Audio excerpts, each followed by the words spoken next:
In 1962, the United States Joint Chiefs of Staff drafted a plan to kill American citizens and blame it on Cuba. They proposed bombing American cities, sinking refugee boats, and shooting down civilian aircraft, all to justify an invasion of Fidel Castro's government. This isn't speculation. This isn't a theory. This is documented, declassified fact. The operation was called Northwoods, and it came within one signature of becoming reality. This is the story of a false flag attack that almost happened, and what it reveals about how far those in power are willing to go. But to understand why the Joint Chiefs thought this was acceptable, we need to go back to where it all started, to April 1961, to a beach in Cuba called the Bay of Pigs. On April 17, 1961, approximately 1,400 CIA-trained Cuban exiles landed at the Bay of Pigs on Cuba's southern coast.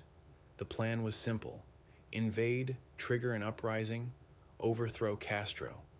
The execution was a disaster.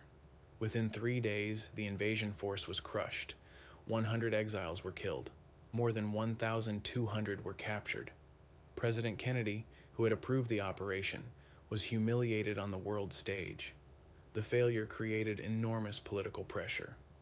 Kennedy was seen as weak. The Soviet Union, which backed Castro, was emboldened, and within the US military and intelligence community, there was fury.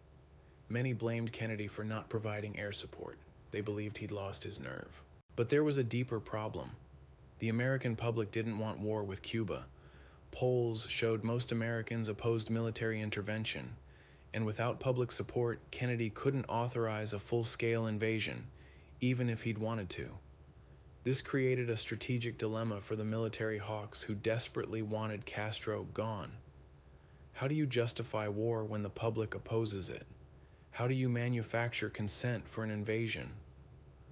The Joint Chiefs of Staff had an answer, and it was documented in a memo titled Justification for U.S. Military Intervention in Cuba, dated March 13, 1962. The memo was stamped Top Secret, Special Handling No Foreign, meaning it was not to be shared with foreign nationals under any circumstances.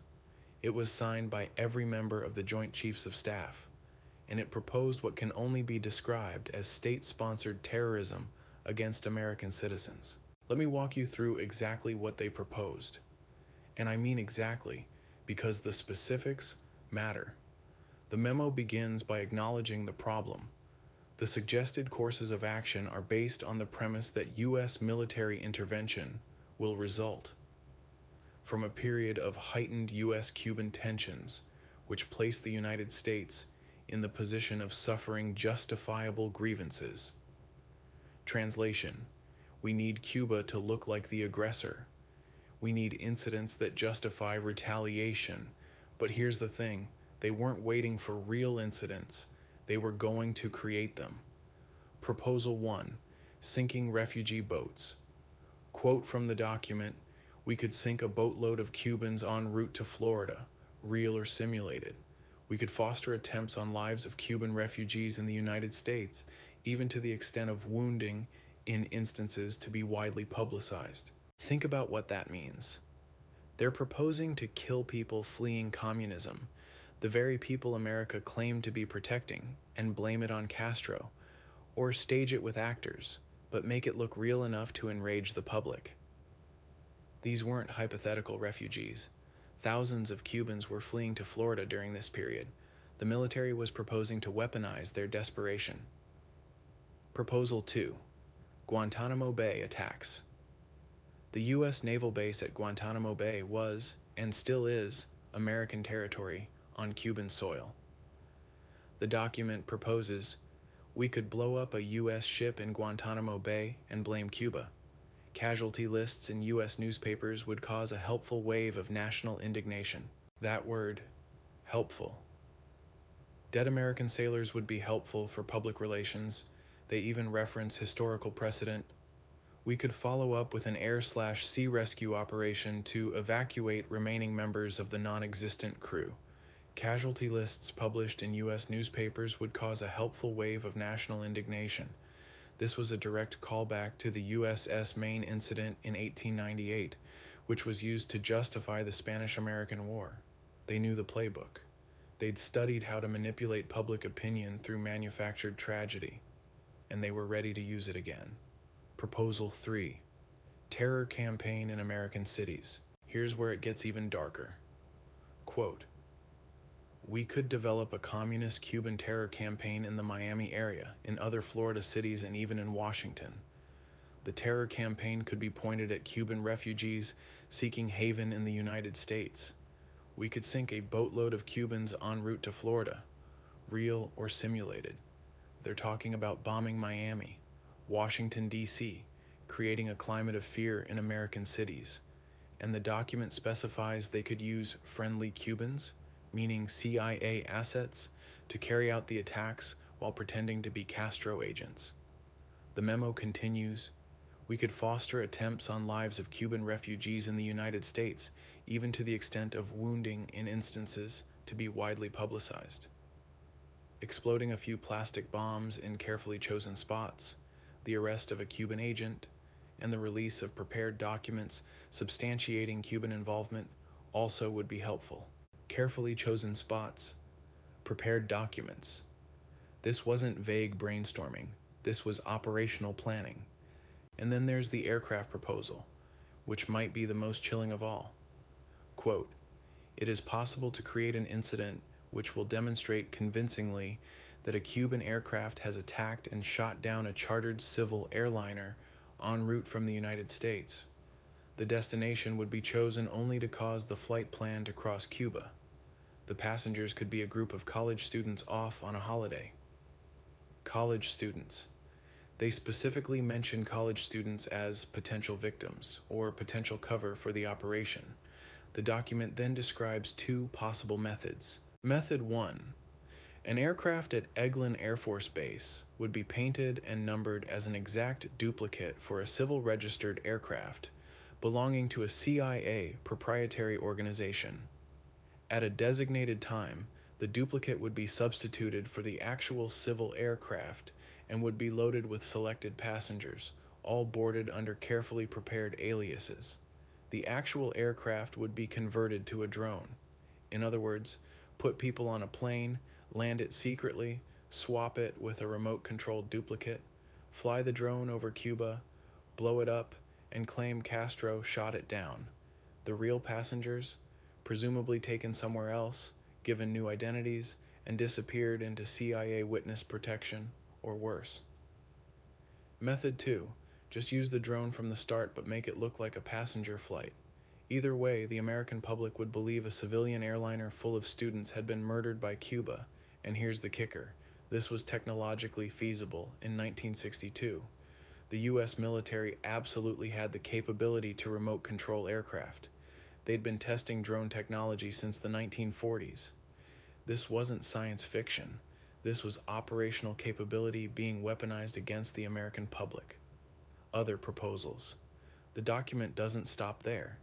It also suggests starting riots near Guantanamo and having base personnel shoot at Cuban attackers, actually friendly forces in disguise, sabotaging U.S. military equipment and blaming Cuban agents, spreading rumors of Cuban atrocities, faking Cuban MiG attacks on U.S. aircraft, broadcasting fake Cuban radio transmissions during the attacks. Every detail was thought through. Every contingency planned. This wasn't some fringe officer's fantasy scribbled on a napkin. This was a formal proposal, complete with operational timelines, resource requirements, and strategic objectives. So who exactly signed off on this insanity? The memo was authored by Brigadier General William H. Craig, but it was signed and approved by the entire Joint Chiefs of Staff, General Lyman L. Lemnitzer, Chairman of the Joint Chiefs of Staff, the top military officer in the United States. West Point graduate, World War II veteran, recipient of multiple honors, a man with direct access to the President, General George Decker, Chief of Staff of the Army, Admiral George Anderson, Chief of Naval Operations, General Curtis LeMay, Chief of Staff of the Air Force. Yes, that Curtis LeMay, the man who wanted to bomb the Soviet Union during the Cuban Missile Crisis, who allegedly said, "If you kill enough of them, they stop fighting." and who reportedly told Kennedy that the failure to invade Cuba during the missile crisis was almost as bad as the appeasement at Munich. General David Shoup, Commandant of the Marine Corps. These weren't rogue actors.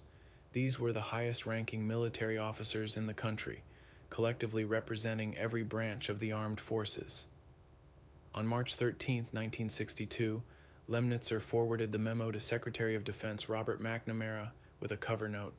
The tone was bureaucratic, almost casual, as if proposing false flag terrorism was just another policy option. McNamara's role here is murky. We know he received the document. We know he was aware of its contents. What we don't know with certainty is whether he personally endorsed it or simply passed it along as required protocol. What we do know is that the memo eventually reached President Kennedy's desk, and Kennedy said no. President John F. Kennedy rejected Operation Northwoods outright. There's no record of him even seriously considering it. By all accounts, he was appalled. This wasn't the first time Kennedy had clashed with his military advisors over Cuba. During the Bay of Pigs, the Joint Chiefs had pushed for direct military intervention. Kennedy refused. During the Cuban Missile Crisis in October 1962, just 7 months after Northwoods was proposed, LeMay and others again pushed for airstrikes and invasion. Kennedy chose a naval blockade instead. The pattern was clear. Kennedy didn't trust his generals, and after Northwoods, it's easy to see why.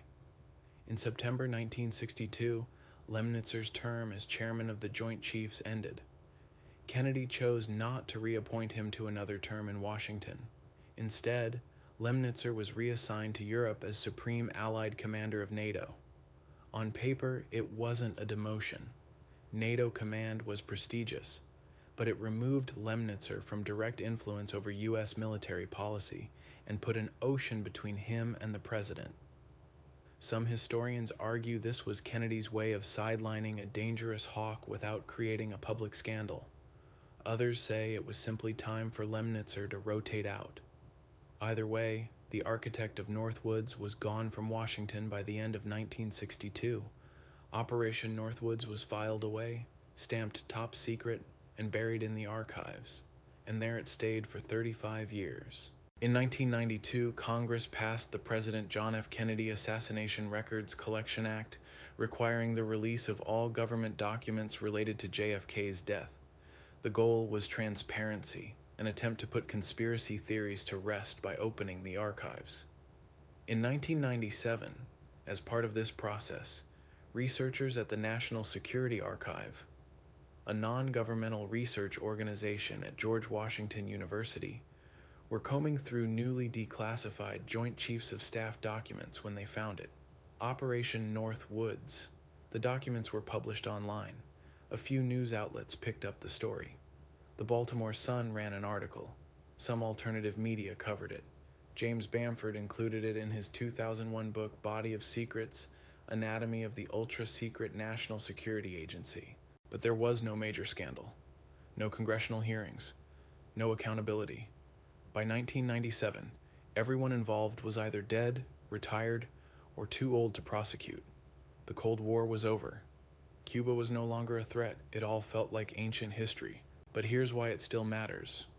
Operation Northwoods proves that at the highest levels of government, officials were willing to sacrifice American lives to achieve strategic objectives. This wasn't a fantasy. This was signed policy, one approval away from execution. It proves that false flag operations aren't just conspiracy theories. They're documented tactics considered, and in this case nearly approved by the U.S. military. And it raises the most uncomfortable question of all. If this plan made it as far as the president's desk in 1962, what else was proposed? What else was approved? And how many operations like this weren't declassified? We only know about Northwoods because of a Records Act passed 30 years later. What about the operations that remained classified? What about the plans that were approved instead of rejected? Operation Northwoods is a window into the machinery of power, and what it reveals is this. Those at the top are willing to go much further than most people imagine. Operation Northwoods never happened, but it almost did. The infrastructure was there. The willingness was there. The planning was complete. The only thing standing between this operation and reality was one man's refusal. In the next episode, we'll look at a different declassified operation, one that did happen, one where the U.S. military used its own soldiers as test subjects for chemical and biological weapons. And unlike Northwoods, this one wasn't stopped. Don't forget to smash that follow button for more Eyes Only